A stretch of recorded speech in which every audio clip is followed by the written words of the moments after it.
பிஸ்மில்லாஹிர்ரஹ்மானிர்ரஹீம். அஸ்ஸலாமு அலைக்கும் ரஹ்மத்துல்லாஹி வபரகாத்துஹு. இஃப்தாருக்கு செய்கிறோம், பார்த்துக்குங்க. அதுக்கு என்ன தேவையான பொருட்கள் வந்து ப்ரெட்டு, சைனா கிரஸ்ஸு ஊற வச்சுருக்கோம், சுடுதண்ணி வச்சு ஊற வச்சுருக்கோம், நல்லா ஊறிக்கும். சர்க்கரை,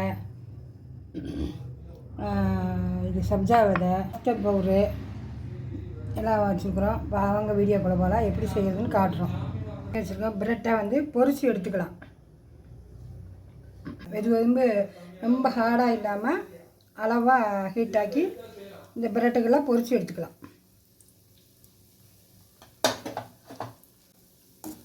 சிம்மில் வச்சு கொஞ்சம் ஃபாஸ்ட்லேயே வச்சு பொரித்து எடுக்கணும். அப்படியே உடையாமல் வரும்.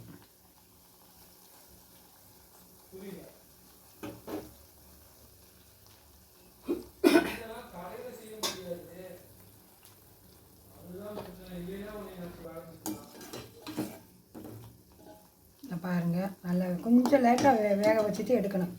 அப்போ நல்லா முருகும் போது நல்லா இருக்கும். எண்ணெய் ஊற்றி நெய் போட்டு வேக வைக்கலாம், அது ரொம்ப இதாக இருக்கும். அதனால எண்ணெய் பகுதி நெய் போட்டு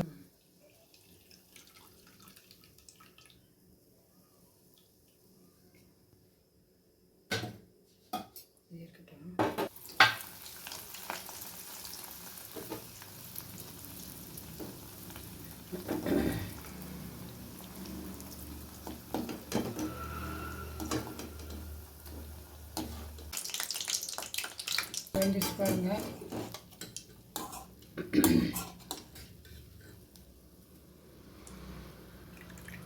எண்ணெய் நல்லா இப்படி அமுத்தனா வடிஞ்சிடும், பார்த்துக்குவோம். போட்டு அமுத்தி எண்ணெய் எடுத்தோம்னாலும் உடையாது. பொரிச்சு எடுத்துருக்குறோம் பாருங்கள். நல்லா பீஸ் பீஸாக பொரித்து நம்ம எப்படி செய்யறதுன்னு உங்கள்கிட்ட காட்டுறோம். இனி வந்து பால் காய்ச்சி சைனா கிரஸ்லாம் போட்டு எப்படி காய்ச்சதுன்னு காட்டுறோம். கஸ்டர்ட் பவுட்ரு போட்டு கொஞ்சம் பால் ஊற்றி கரைச்சி வச்சுக்குவோம். நமக்கு ரெடியானது ஊற்றிக்கலாம். ரெண்டு ஸ்பூனு 1/2 லிட்ரு பால் எடுத்து வச்சுருக்கோம். இதுக்கு ஊற்றிக்கிறோம். இதுலேயே வந்து கொஞ்சம் எடுத்து இந்த நம்ம கரைச்சிக்கலாம். Custard powder கரைச்சிக்கலாம்.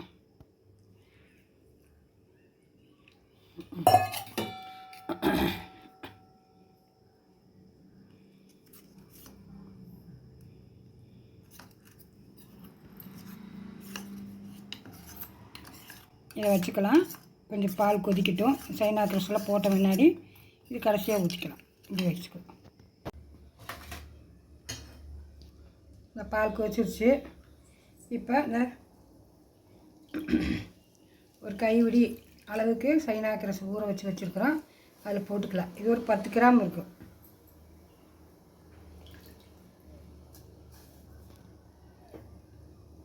நல்லா வேகட்டும்.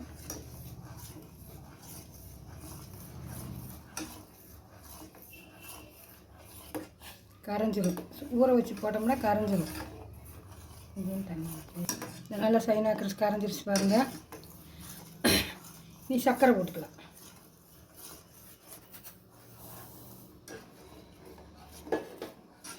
சர்க்கரை வந்து ஒரு 100 கிராம் போட்டால் போதும் 1/2 லிட்ரு பாலுக்கு.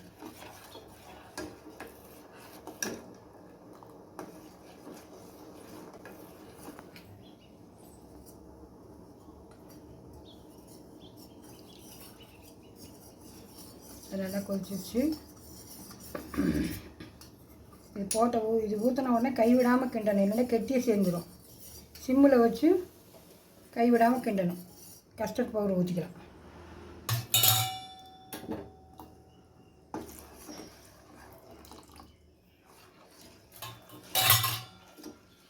இது ஊற்றி ஒரு கொதி வந்ததுமே இறக்கலாம்.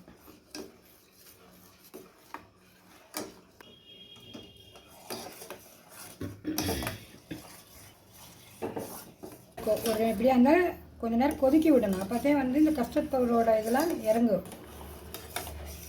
பாருங்க, நல்லா கொதிச்சு நல்லா இது மாதிரி ஆயிடுச்சு. கெட்டியாகிடுச்சு, கெட்டித்தன்மை வந்துடுச்சு.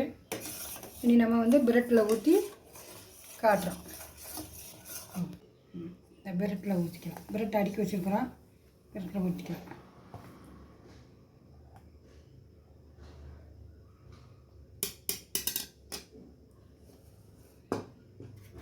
ரெண்டாவது லோடு வைக்கலாம்.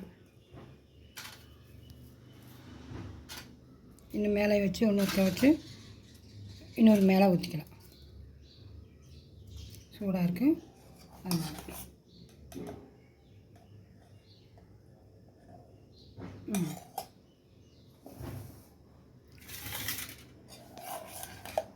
இதுக்கு மேலே இதையும் ஊற்றிக்கலாம்.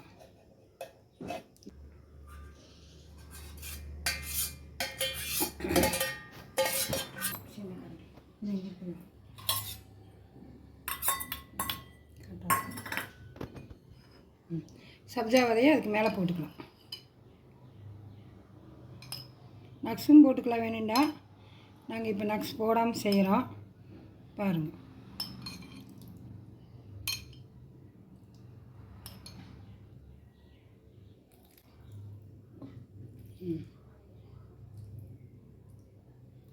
ஃப்ரிட்ஜில் 2 மணி நேரம் வச்சுருந்தோம்னா நல்லா செட் ஆகிக்கும்.